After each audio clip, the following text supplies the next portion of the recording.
Kontau, alakrana, hain ospetsua izan den atunerua, ezta? Bai.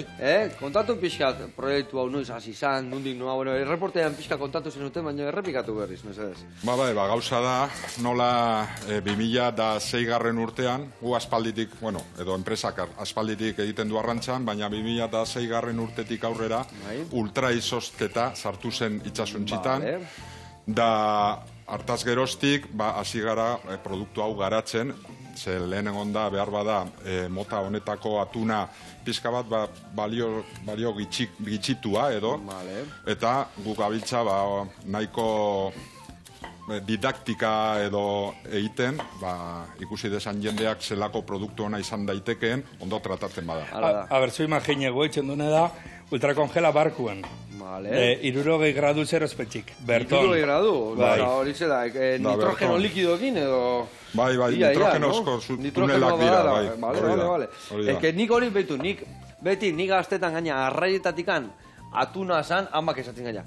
Guain ez dakit nola, guztez eizun, hain beste atuna, zileno etzen un jaten. Ta ni txikitan ama izaten, ama, atuna lehorra da.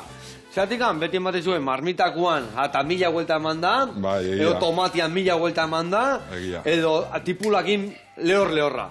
Eta gordina zinetzanean jaten, hola, tartar bat bezala, o tataki bat bezala, zatezu.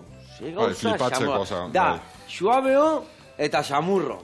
Eta gero gaina asko zukaldatzen zuzen, zaporiak iten dia, como pronuntziatu bezala iten dia gaina, ez da? Bai, da egia, gainera bakizu, bueno, bermiotik atozela, da bermio horretan nahiko tradizionala izan da konbentzitzea ere jendea nola gordinik jan behar zuen produktu hau da, hasikeran olako aurpegi arraro ipintzen zuten ez da.